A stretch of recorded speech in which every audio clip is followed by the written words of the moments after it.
Ya, jadi hari ini kita masih mau melanjutkan materi substansi genetik ya, yang Ibu rasa ini Ada sangat backsound-nya. untuk kehidupan kita ya. Karena Bu, apa? Bu, Ya. maaf Bu, agak ganggu Bu, backsound-nya atau apanya gitu. Oh ya, bentar. Sorry.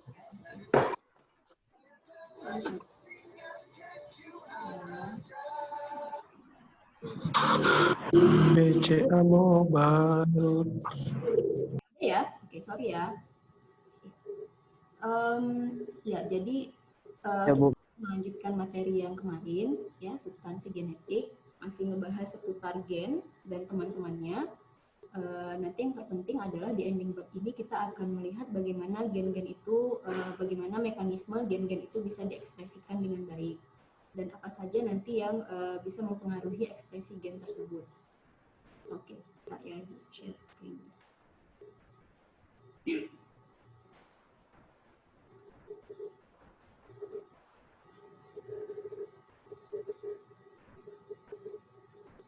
Ya. Kemarin kan kita belajarnya sampai gen dan alel ya. Nah, kalian kemarin kenal dua istilah gen dan alel. Nah, gen itu adalah kodenya ya, yang kemarin berisi basa-basa nukleotida. Nah, dan kemudian alel itu adalah pasangan gen. Kenapa Ibu letakkan gen dan alel? Karena mereka berdua sebenarnya sangat apa ya namanya? Ya, jadi kalau gen itu adalah kodenya, maka alel itu adalah pasangannya, ya. Karena kemarin kan kita sepakati bahwa ketika ada gen A besar, maka pasangannya juga harus A gitu. Ya bebas, nanti A-nya mau A besar atau A kecil. Nah, itulah alel. Ya, alel adalah pasangan gen. Gen adalah kodenya, ya, kode rambut, kode massa dan seterusnya. Nah, itu jadi sampai di sini kemarin. Maka hari ini tuh ya kita mau melihat DNA dan RNA. Ya.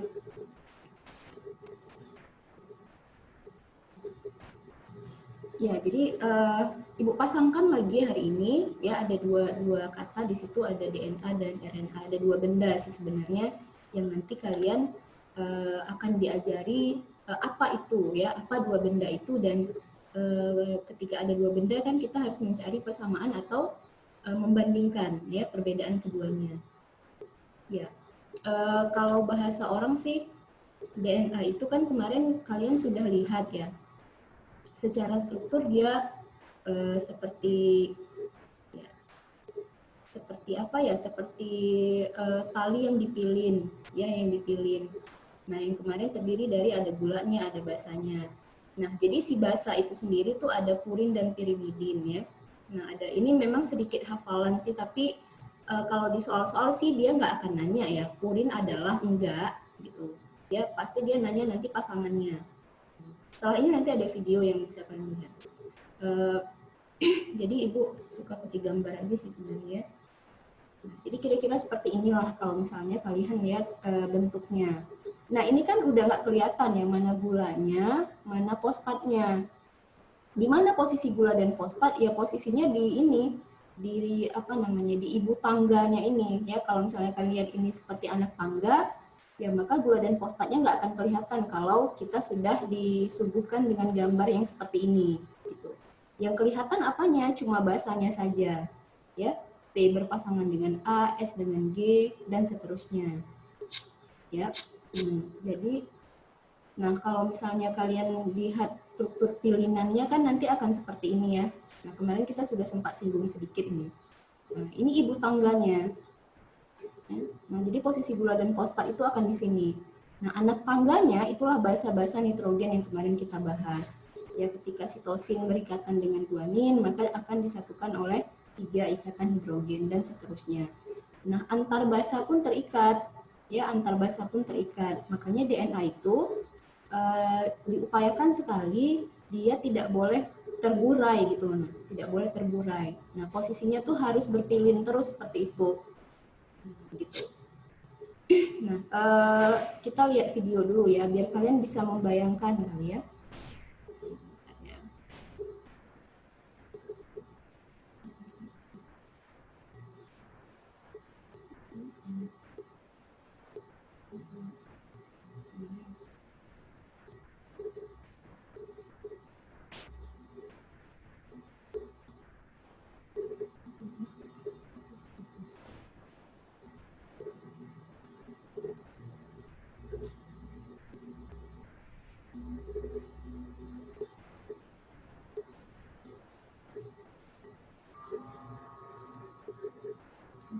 Kelihatan nggak? Kelihatan Bu, kelihatan nih. Ya, biar kalian bisa Do you melihat. recognize this molecule? This is DNA, or deoxyribonucleic acid. By the end of this video, you will be able to identify the key structural features of DNA, as well as describe the importance of those features for function. During this video, we will look at different representations of the DNA molecule to better view certain details, but all views represent the same structure. Inside the cell, you will most commonly find double-stranded DNA, in which two strands intertwine to form a double helix. The most common form of the DNA double helix, which is what we will discuss here, is also called B-form DNA. Now, let's move to a more simplified representation of DNA to discuss the details.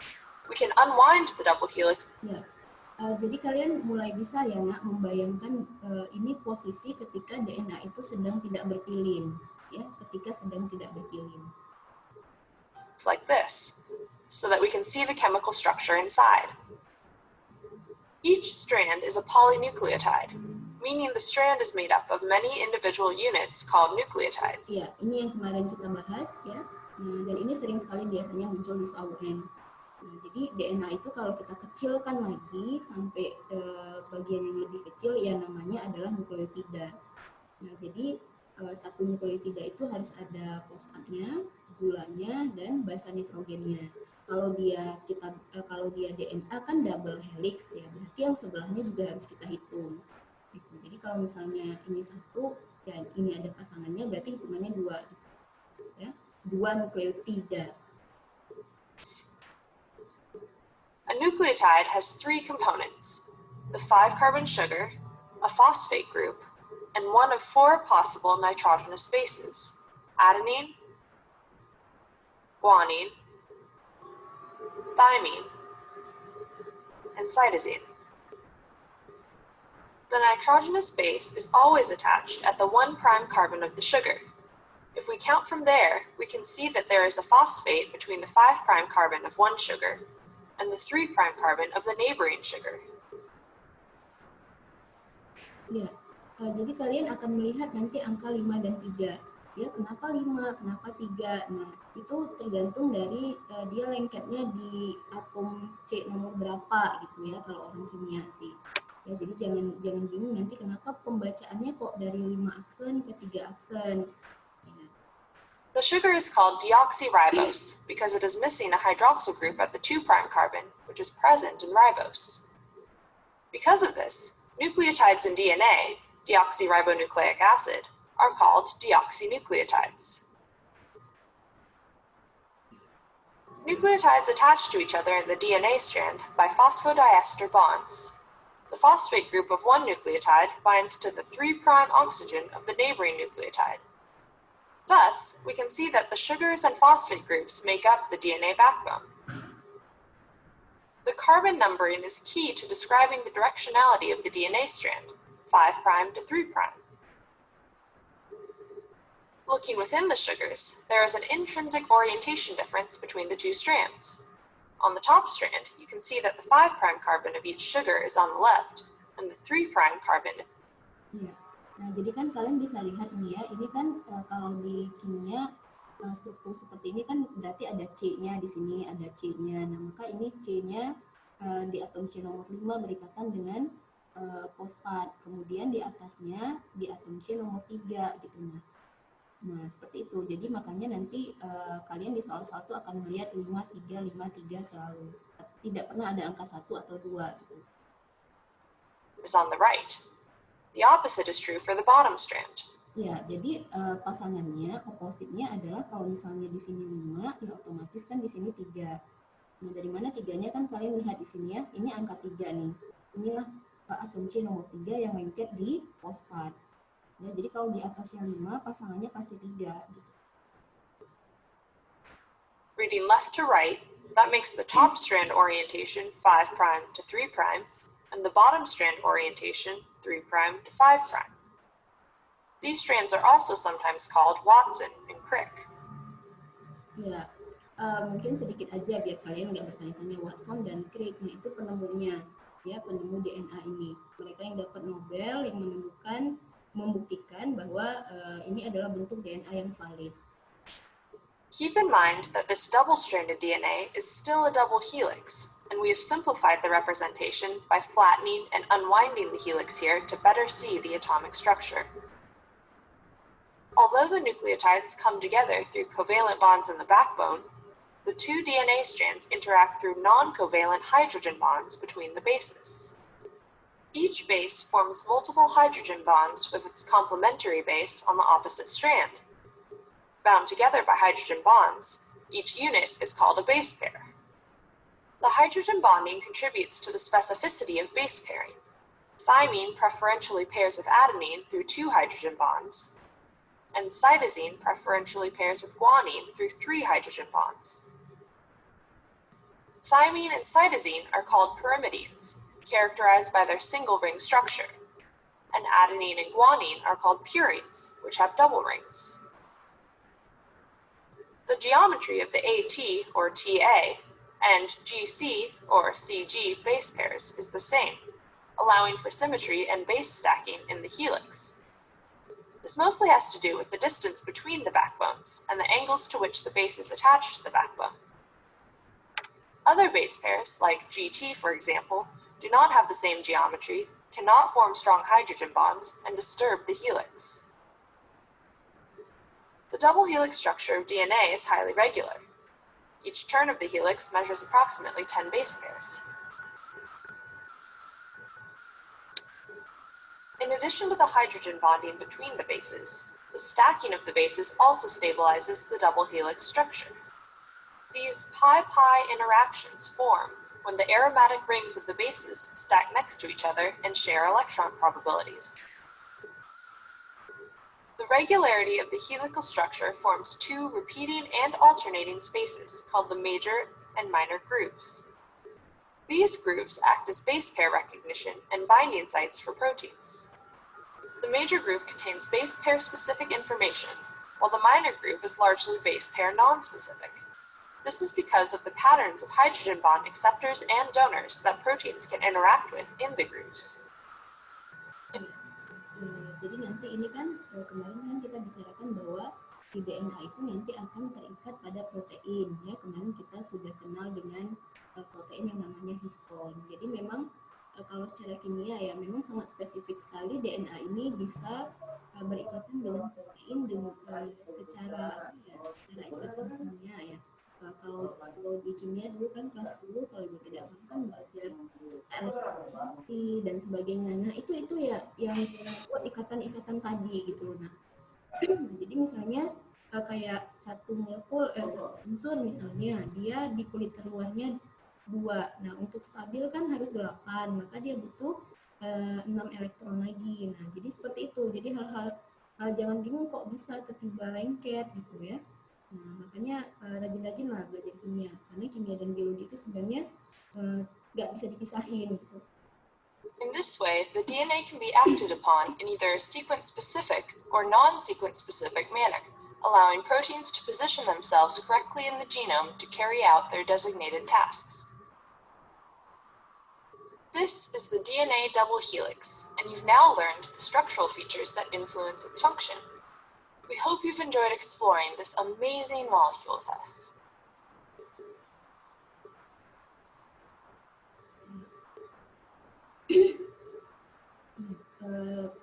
Kita balik ke tadi kan kalian udah lihat ya gimana ajaibnya molekul DNA itu. Jadi dari pilihan akhirnya bisa kalian lihat. Kalau misalnya ingin dilihat secara jelas kan harus dibuka dulu tadi pilihannya. Otomatis kan ketika dibuka berarti itu tanpa protein dong ya, tanpa histon-histon yang kemarin kita bicarakan. Nah jadi molekul ini memang visualisasinya bentuknya seperti itu gitu. Kalau orientasi kalian nanti untuk menjawab soal, nah biasanya tuh soal-soal tuh akan nanyain bentar ya. Nah ini, jadi dia akan nanyain aturan Chargaff ini. Ya, kalau ini kan udah tadi ya.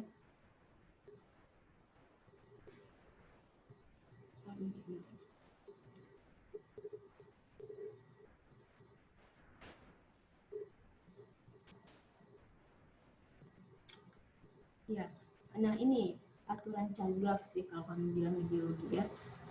Maka kalau misalnya dilihat, nah aturan Chargaff ini kan berarti tadi kalau misalnya kalian sudah tahu secara teoritisnya bahwa timin selalu pasangannya harus adenin, nggak boleh yang lain. Begitupun dengan sitosin pasangannya wajib guanin. Nah maka kan kesimpulan kita adalah berapapun banyak adenin, segitulah banyak timin.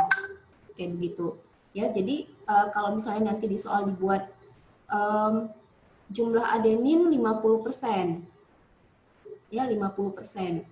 Nah, maka berapa jumlah adenin? Pertanyaannya kayak gitu.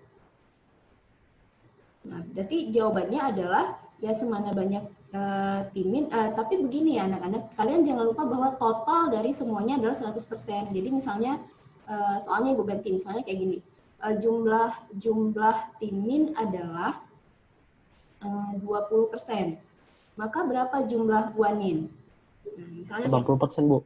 berapa jawabannya? 80, Bu. Jumlah adenin adalah 20%. Yang ditanya berapa jumlah guanin? Berapa? 80%, Bu. 40? 80. 30. Ya, 40. Tahu ya dari mana?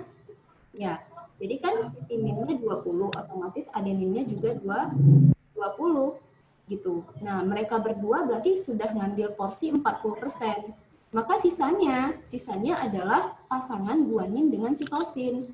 Ya, maka guaninnya adalah 30%. Paham kira-kira? Paham, Bu. Nah, terus satu lagi di hal yang menarik di aturan Chargaff ini adalah basa nitrogen itu jumlahnya beda-beda di setiap spesies. Ya. Ya, kan otomatis ya, secara otomatis kalau jumlahnya saja berbeda, otomatis bentuk makhluknya sudah pasti berbeda.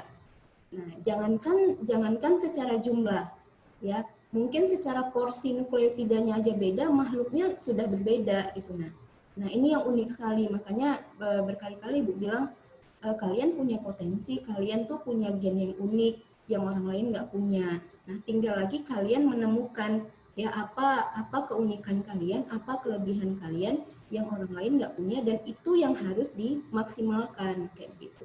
Jadi kalau misalnya Ibu nggak apa-apa kalau kalian nanti nilai biologinya jelek, ya nggak apa-apa. Yang penting kalian bisa maksimalkan di bidang yang lain. Kayak gitu. Jadi nggak maksain kalian semua tuh harus 100 nilai biologinya, enggak. Nah, jadi hal-hal kayak gitu. Nah, ini kan dia berarti berapa banyak adenin, segitulah banyak timin. Semana banyak guanin, nah segitulah banyak sitosin.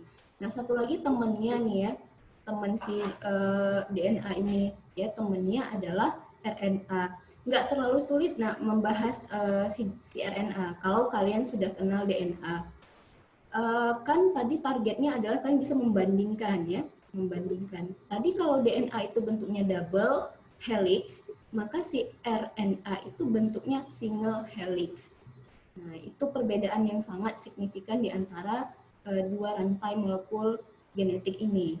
Nah, kemudian di RNA kalian tidak akan pernah menemukan timin. Tidak akan pernah. Jadi pengganti si timin adalah urasil. Nah, kayak begitu. Ya, yang lain tetap sitosinnya ada, guaninnya ada, adeninnya ada, timinnya yang nggak ada. Jadi penggantinya adalah urasil. Kalau nanti di soal-soal kalian menemukan molekul urasil, nah berarti yang dibahas itu adalah RNA. Nah, maka setelah pertemuan hari ini ya, minggu depan, nah kita akan bahas apa keterkaitan antara DNA dan RNA. Kenapa Tuhan itu memberikan kita dua molekul ajaib ini sekaligus? Nah, nanti kan akan lihat bagaimana si DNA ini sebagai bank data kode kehidupan setiap organisme, dan bagaimana si RNA ini nanti menerjemahkan setiap kode. Gitu. Jadi ini penerjemah sih nanti ya. Ini yang ngebawa-bawa kode, ini dutanya nanti. Dan dia yang bisa pergi-pergi, karena DNA ini nggak bisa pergi-pergi. Dia selamanya akan tetap berada di dalam nukleus, selamanya. Nah, yang bisa ngebawa-bawa kode dia untuk diterjemahkan adalah si RNA ini. Nah, kayak begitu. Jadi minggu depan kita akan belajar prosesnya. Ya, hari ini kalian kenal dulu strukturnya. Nah, begitu kira-kira anak-anak. Nah, ya. Sampai sejauh ini kira-kira ada yang bingung antara DNA dengan RNA? Ada tidak yang bingung? Enggak ya, Ibu rasa? Bu, kalau ini Bu, purin sama pirimidin itu hubungan apa kan Bu? Ikatan hidrogennya kan Bu? Ya. Ya, benar. Jadi antara kalau kita bahas DNA ya, ini kan dikasih warna nih biar kita lebih gampang ngebedain antara purin dengan pirimidin. Ini pasangan-pasangannya. Jadi kan kalau kita lihat ini kayak udah klop aja, kayak udah matching aja gitu si rantai tangga ini. Nah, ternyata kan yang menyatukan adalah ikatan hidrogen ya. Kalau kalian belajar di kimia kan ikatan hidrogen itu ikatan lemah ya. Nah, ikatan lemah makanya nanti kan ada faktor-faktor yang bisa merusak ikatan ini. Salah satunya adalah suhu. Nah, realnya adalah kalau kita demam, ya, kenapa anak kecil step itu ibunya tuh sampai panik, ya, sampai panik, bahkan mungkin kalian sering dengar anak-anak step itu bisa meninggal. Nah, jadi pengaruh suhu itu besar sekali dalam menonaktifkan molekul-molekul yang ada di tubuh kita. Nah, step itu kan demam tinggi ya. Nah, salah satunya dia bisa memutus ikatan hidrogen. Nah, jadi nanti juga untuk penelitian-penelitian yang kemarin Amri tanyakan itu bisa tidak dimodifikasi? Bisa tidak disisip gennya? Bisa. Nah, jadi ketika disisip kan harus kita potong. Ya, harus kita potong. Ini motongnya pakai enzim, nah, bukan pakai gunting ya. Ya, motongnya nanti pakai enzim, namanya restriksi. Nah, kalau mau dibelah jadi 2 juga bisa. Ya, naikkan suhunya. Kayak begitu. Jadi sistem-sistem manipulasi gen ini nanti kalian mungkin akan lebih detailnya kalau misalnya nanti mungkin ngambil S2 di luar negeri. Ini orang-orang luar tuh udah main-main sama benda ini. Ya, karena mereka tahu benar apapun ceritanya, ya apapun ekspresi yang muncul pada makhluk, ya ini pengendalinya. Ini adalah basis data kehidupan. Nah, jadi kalau misalnya kalian nyimpan data di flash disk atau di laptop, nah inilah data hidup kita. Dan ini bisa diutak-atik, gitu, secara konsepnya. Nah, gitu anak-anak. Ada yang ingin ditanyakan lagi? Nah, kalau tidak ada, nah Ibu lanjutkan sedikit. Nah, si RNA itu nanti ada macam-macam ya. Kalau DNA sih cuma satu doang.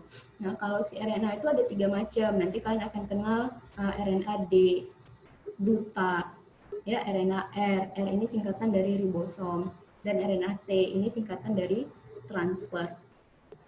Nah, kayak gitu. Nah, kenapa beda-beda?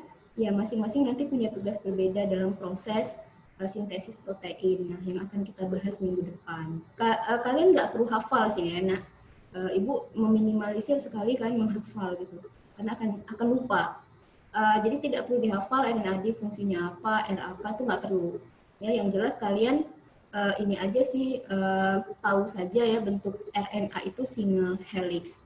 Nah, tapi kan si single ini kadang-kadang ya bisa dipilin-pilin juga kayak gini jadinya. Gitu. Jadi kan ini kalau dilihat ini apa ya, struktur ini gimana sih? Ini struktur RNA T, ini salah satu contoh ya. Nah, jadi bentuknya kok udah berseliweran kayak gini, ya memang begitu. Nah, ya memang begitu. Jangan ditanya kenapa bisa begitu ya. Kalau kalian nanya kenapa bisa begitu, ya silahkan nanti dipelajari di level pendidikan yang lebih tinggi. Nah, mungkin di SMA kalian cuma diperkenalkan, oh iya ya Tuhan ngasih basis data ini untuk di-on-kan. Ya, Tuhan ngasih kita potensi itu untuk dimaksimalkan kayak itu. Nah, makanya orang-orang yang bisa sukses itu adalah orang-orang yang tahu potensinya. Contoh ya, kalian kalau melihat alumni angkasa mungkin yang sekarang sudah bekerja ya, sudah pada posisi yang cukup lumayan. Nah, itu sebenarnya tidak semua dari mereka dulunya ketika SMA itu anak-anak yang di atas ya. Mungkin dalam bahasa kita adalah anak-anak juara kelas.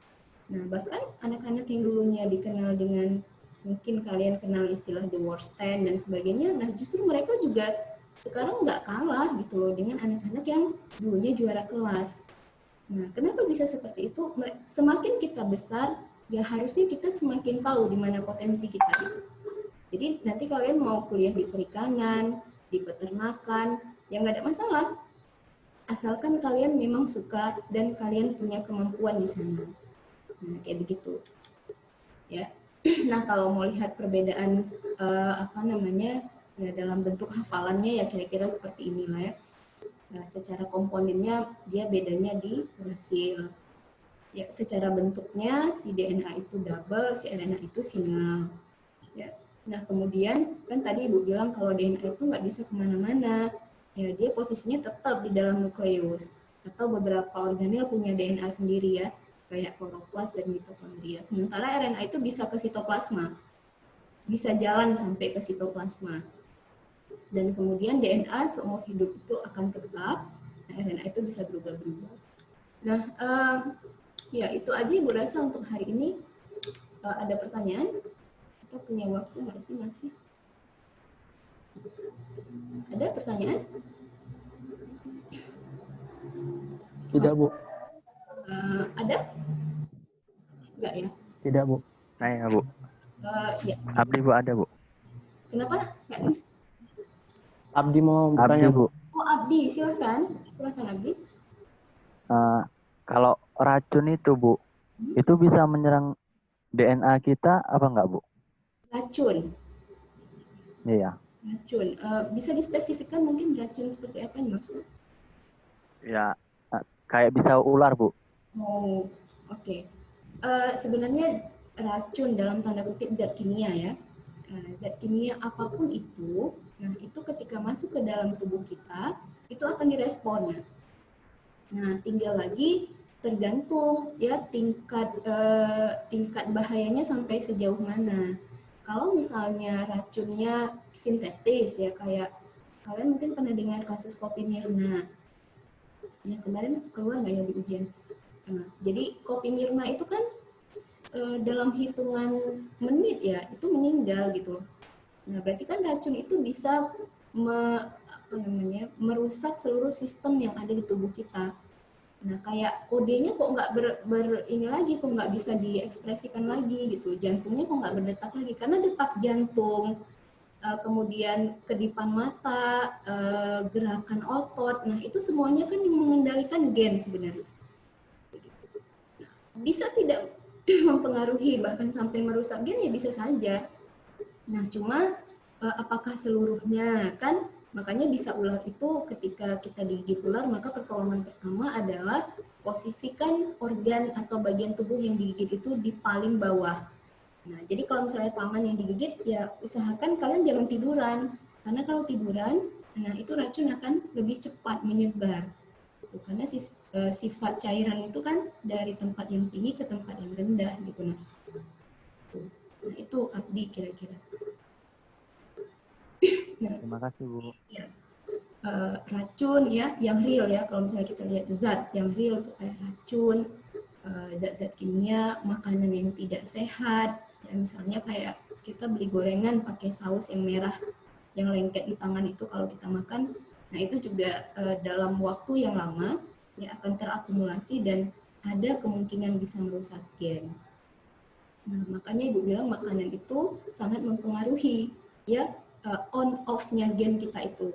Nah jangan-jangan gen baik kita tidak on selama ini ya karena memang konsumsi makanan beracun yang kita makan itu terlalu banyak. Nah kayak begitu nah. Ya, jadi jangan heran kalau melihat nenek-nenek kita dulu kok usianya sampai 100 tahun ya, 101 tahun, 120 tahun, bahkan udah 80 tahun kok masih kuat, kok nggak bungkuk. Ya lihat apa polanya gitu. Ya, apa pola makan mereka. Nah, kenapa orang kota kok usia 45 aja udah stroke, penyakit jantung dan sebagainya. Nah, kayak begitu kira-kira. Jadi belajar ini sebenarnya ya belajar untuk kehidupan gitu. Jadi ketika kalian tahu bahwa kalian punya basis data dan harusnya kalian bisa menghidupkan yang baik-baik dan harusnya yang masuk ke dalam tubuh kita juga harus yang baik-baik. Ya, tidak hanya dalam bentuk makanan tapi juga perlakuan. Nah, ya. Makanya perlakukan orang dengan baik. Kalau kalian ingin diperlakukan baik. Itu saja rumus kehidupan. Nah, maka dimanapun kalian hidup, ya kalau kalian bisa memperlakukan orang baik, dimanapun kalian akan survive. Yakin saja itu. Oke. Ibu rasa cukup karena waktunya sudah habis. Terima kasih anak-anak yang sudah hadir. Nah, Ibu tutup dengan Assalamualaikum warahmatullahi wabarakatuh. Waalaikumsalam warahmatullahi Makasih, wabarakatuh. Bu. Terima kasih, Bu. Thank you, Bu. Thank you, Bu.